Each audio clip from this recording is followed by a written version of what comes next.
liberty, justice, fearless law of Texas, the man who chased the bandit coast to coast.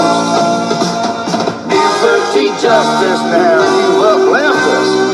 Where are you, justice, when we need you the most? Hello and welcome to another edition of Dr. Macclevoid's Nude Politics, the only politically impartial show on the internet. I'm Dr. Macclevoid. It's not my real name.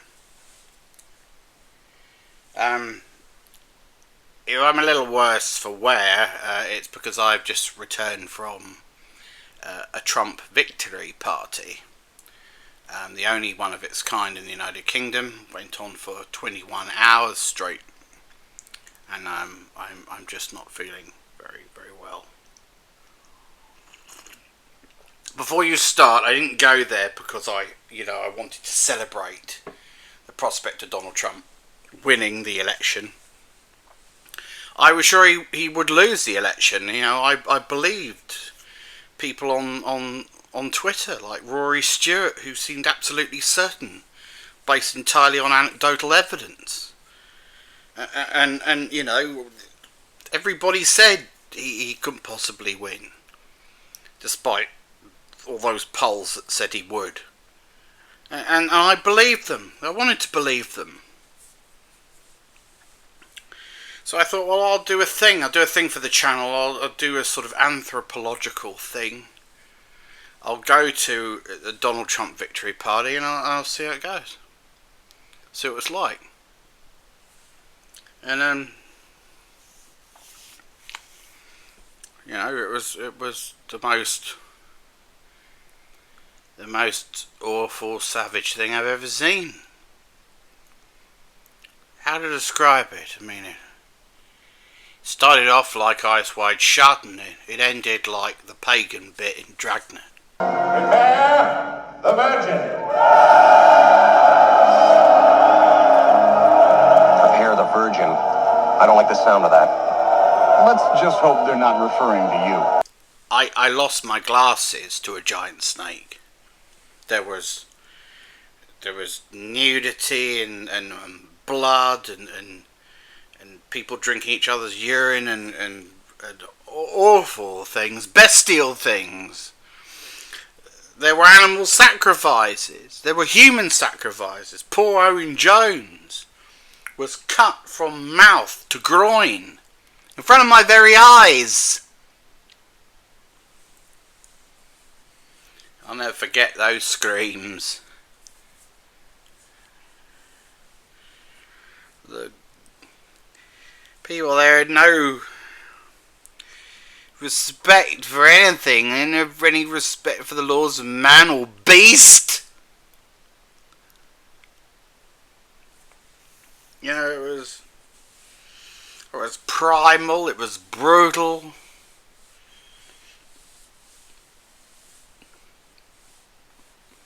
It pushed me to the very limit of my tolerance and my nature. I come to you today, a broken man who can't see properly.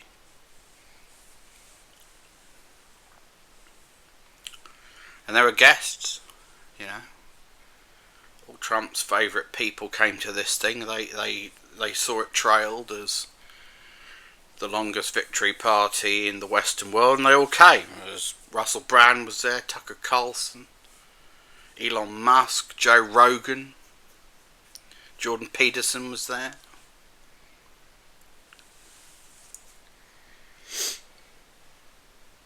And it wasn't just criminals, it wasn't just people who stand to benefit from Donald Trump's victory, ordinary people there, people that you and I don't care about. Just plain old MAGA Republicans with their silly red hats and their demand for better living standards and domestic security and you know, all that sort of shit. It's ginger tea to settle the stomach.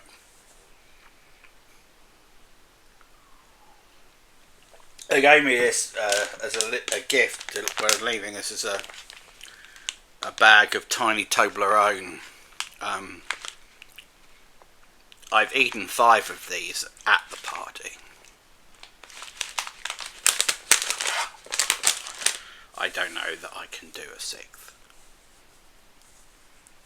So, what's this video about? It's about trying to understand why Donald Trump won. Now, I'm not a psephologist, I'm not a political scientist, right? So there's just going to be a sort of stream of consciousness.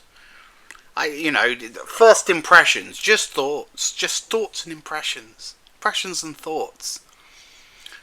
Some will be right, some will be wrong. History will decide.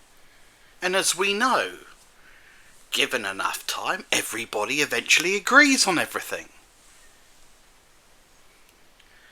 So, one day, everything in this video is going to look pretty stupid.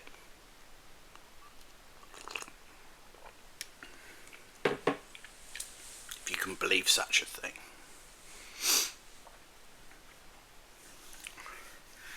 I mean, it's interesting, talking to the guest. Russell Brand was saying to me, oh, this is great, President Trump will pardon me for my sex crimes. And I don't have to pretend to believe in God anymore once I'm off the hook. And go back to banging teenagers like I did before. I mean, if the President of the United States can do it, it can't be against the law, can it? I was too tired to argue with the man. Elon Musk said, I'm going to get, control over everything now. I'm going to get control over social media and over fucking cryptocurrency, and my stocks will skyrocket after this. And I can't be prosecuted now. I can't be prosecuted for trying to rig the thing in Pennsylvania with a register to vote and vote Republican and be eligible to win $1 million game.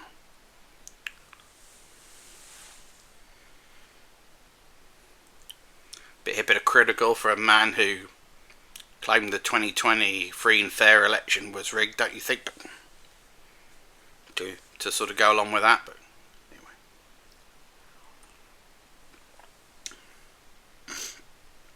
John Peterson thought it was God's will that Donald Trump had been re-elected. I mean, he said, Trump, like Jesus, survived an attempt on his life. He had a figurative resurrection following the assassination attempts that went wrong.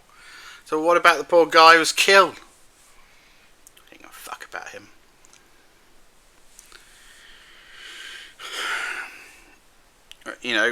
Trump very nearly took a bullet for democracy. Not quite. I mean, it didn't hit him, obviously, in any meaningful way. I think it just might have clipped his ear, or it might have been, glass. Nobody knows for sure.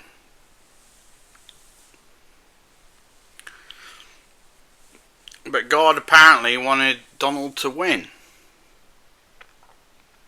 And if God wants Donald Trump to win, but doesn't want your girlfriend or wife or daughter to have the right to have an abortion, who are you to argue? It's not your business, is it?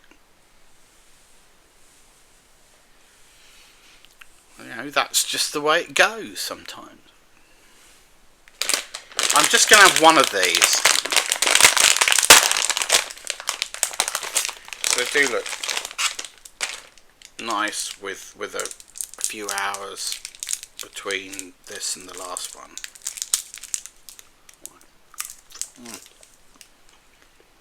It's the last bag. I can't do any more of it.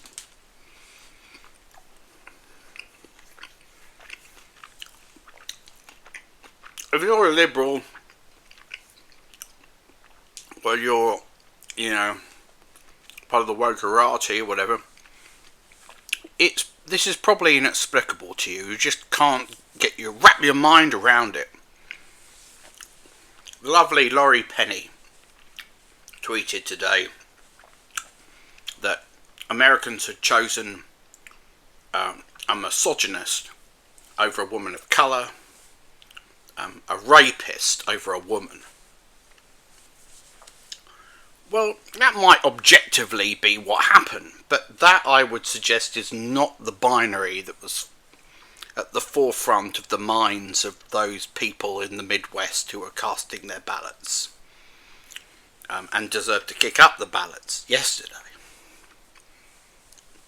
For them, you see, the choice was between a candidate that they thought represented them and represented their conservative values and their patriotic values and their traditional conceptions of life and how it should go, and a out of touch,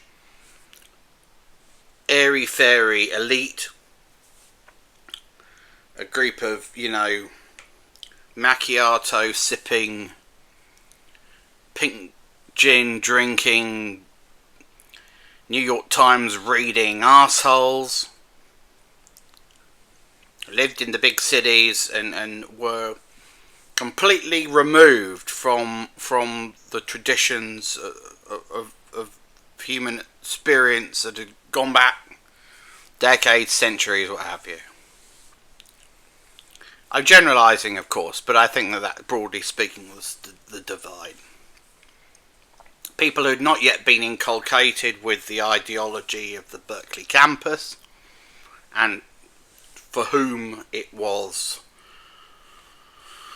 any talk of intersectionality and identity politics and so on was just considered to be kind of abstract and silly and secondary to, how much does it cost me to fill up the tank in my car, and how I can't afford fucking Toblerone because it's too expensive. That sort of thing. That's what they cared about. I gotta work 3 jobs. I can't see my kids. That's how I imagine they speak. Oh, and it was the them and us sort of thing. It was condescending liberal people like me referring to the likes of them and painting them as sort of degenerate, credulous, uneducated, backward yokels. Now, they may be all those things. He said, try to have it both ways. Little bit of empathy, little bit of snobbery. Just the right amounts. That's called balance, isn't it? But they're human beings. What they think matters. Their lives matter. Right? They're not their gender. They're not their race. They're not their socio-economic category. They're just people trying to get on. And you and I may say, well, they've been duped. They've been duped by a man who is not a conservative. Doesn't believe in personal responsibility, doesn't believe in democracy, doesn't believe in the rule of law. Not a self-made man, doesn't believe in entrepreneurship and the American dream. He's given all of his money. Given all his security. Man who has acted in the past like he was, I don't know, racist and misogynistic. Not a man of the people, unless those people are white and male. You can argue all of that, and you'd be right. But the problem is, he saw you lot coming. He saw the task in front of him and he said, I need the best trainers. Who can teach me how to talk to the common American man and woman and their wives who, you know, and he had the very best tuition, likes of Vince McMahon of the World Wrestling Federation.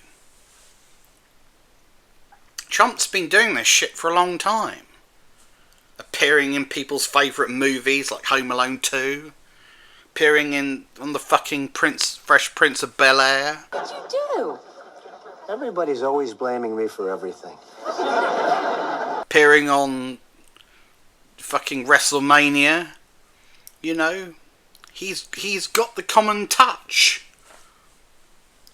You never see Joe Biden at WrestleMania.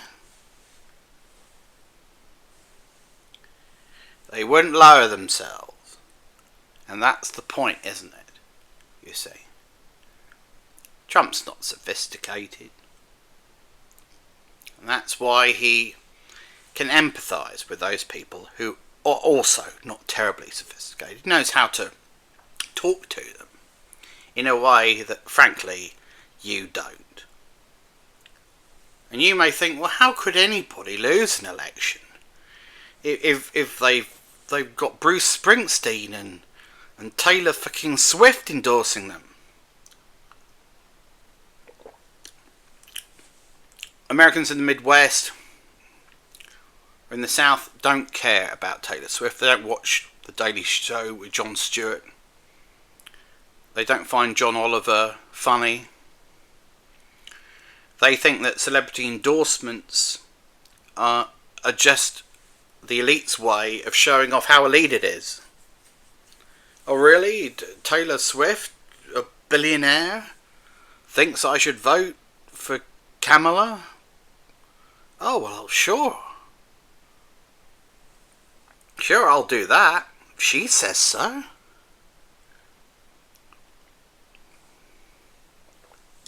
It's the same nonsense Hillary Clinton tried in 2016. Don't you get it? It's the same shit. Same idiocy. You preach to the choir. Preach to the converted. You're talking to yourselves.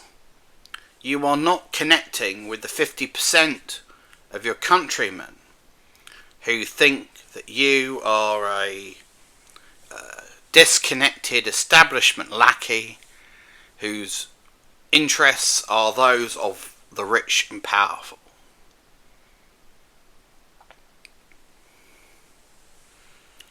You make it so easy for a demagogue, a populist, to come on in and say, hey, I'll fix all your problems. I'll tell you what you want to hear and I'll fix all your problems. Fuck me, couldn't have made it easier for Trump. He doesn't have to know anything. He just needs to know what to say. He did. And enough people who want to believe it will believe it. People who look at the mainstream media and see condescension and a closed shop. And they want to be part of it. They want to be the voices that people listen to. They want to be the opinion formers. They want to be heard. And so they form their own sort of right-wing countercultural movement on social media.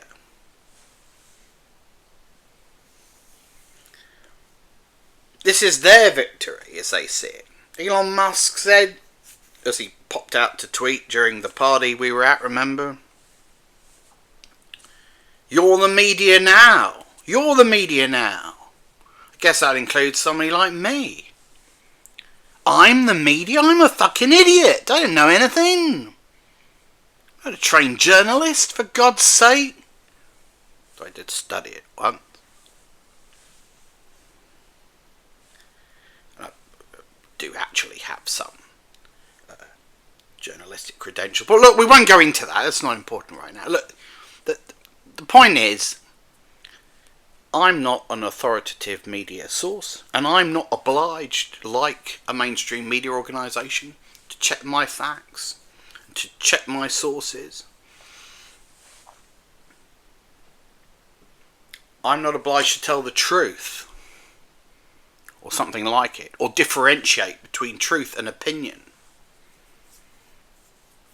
If you're the media and you can say any fucking nonsense that you like, if, you know, like Alex Jones is at the party talking to me about all of those kids that didn't die at Sandy Hook, those fake kids. You remember them, the fake kids who weren't killed? All those performance artists they brought on to pretend to be grieving parents, just so they could come for your guns. Remember them? Yeah, we were talking about that at length. And I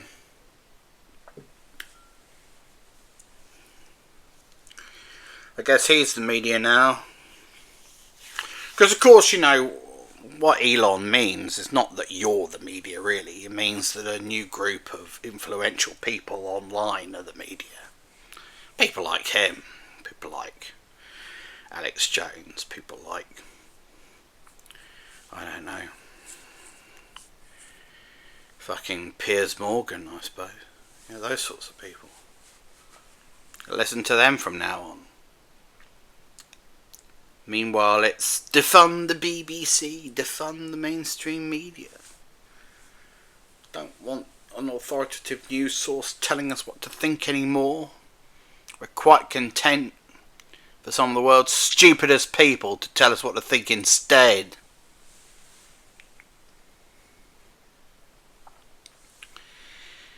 Time and time and time again, the same mistakes are made on the left. If you neglect people over a long period of time, if you take away their prosperity and their jobs and their self-respect, and you condescend to them and tell them that they're moronic and stupid and worthless and of less value in society than, say, someone who is black, gay, trans, etc., etc., that their life has effectively less value, their opinion has less value, expect a fucking backlash. It's inevitable, isn't it? Isn't it inevitable? Isn't it obvious? You have, you know, bring people with you. You have to be collegiate in politics. You have to be inclusionary, not exclusionary. And yes, I know the word is inclusive. I was just sort of doing an Americanized thing. Inclusionary. It's supposed to be a joke.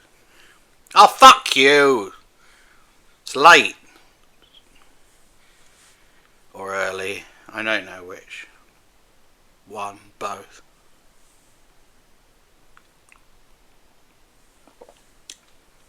In the UK, it was Brexit. We left a lot of people to rot, and then we gave them a chance to kick the establishment, and they did it.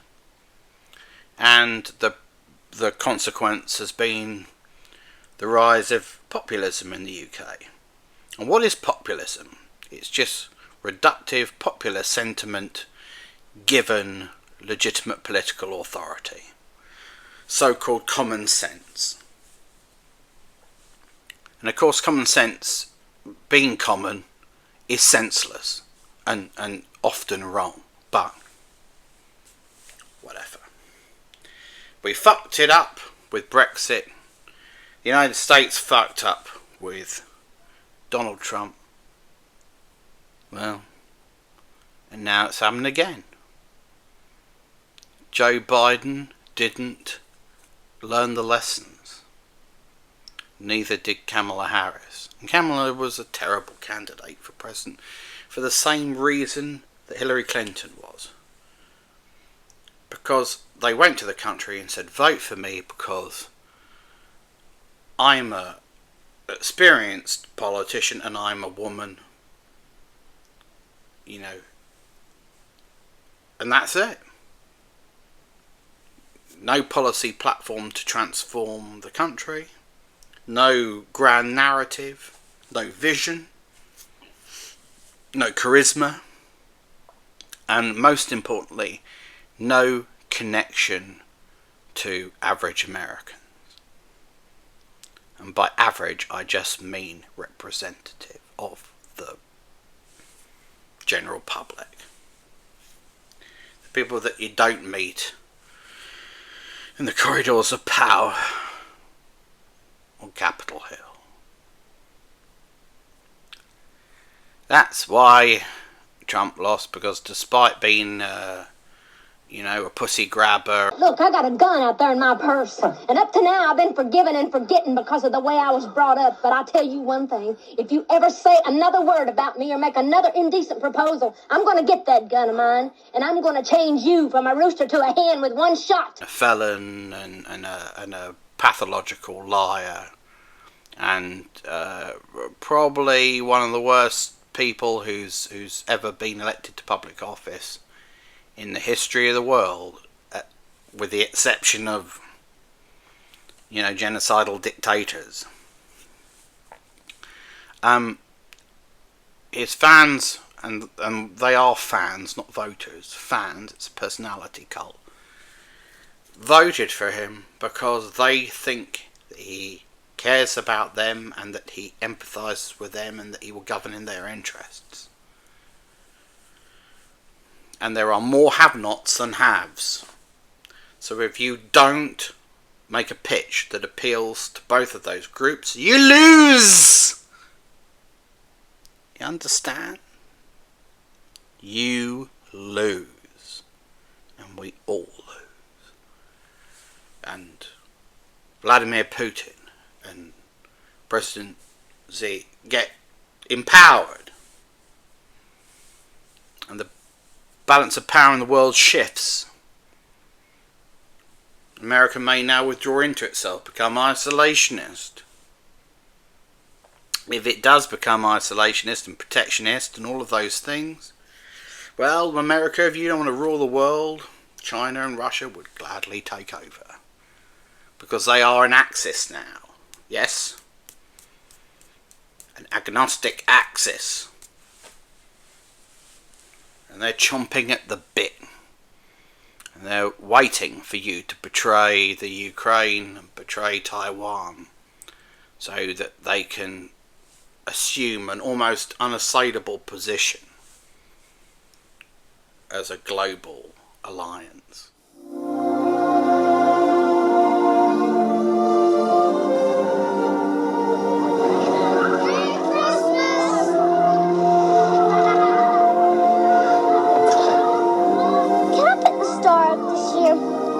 Time for dinner. No one thought it could ever happen here.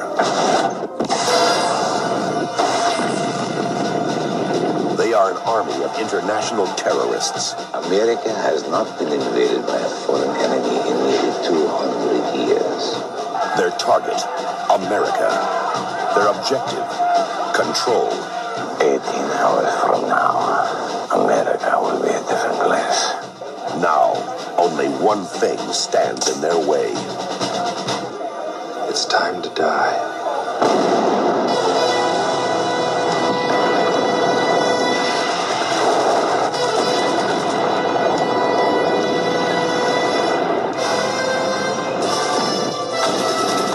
Didn't work, huh? Now it will. They wanted a war. See you in hell. He gave them one. Send me a postcard. Chuck Norris. Invasion, USA.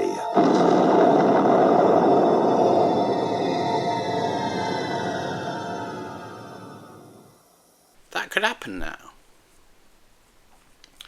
But it won't be because the American public are mindless degenerates, although many who went to this party do fall into that category. It will be because successive American governments betrayed the working class in the United States, just as the government in Britain did over several decades.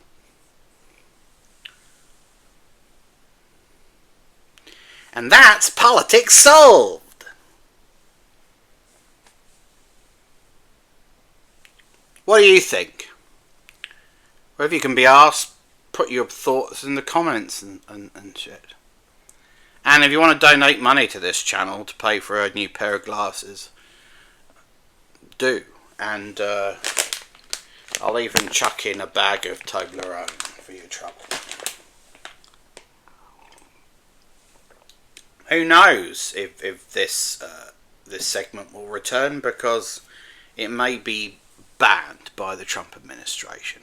After all, the Trump administration will be an authoritarian regime. Yeah. So if we don't see each other again, it's been fun, etc. Never give up the fight, blah blah blah. I've been Dr. Macclevoid. It's not my real name. Hail Ming. Goodbye. Don't think I can't do it. Shit.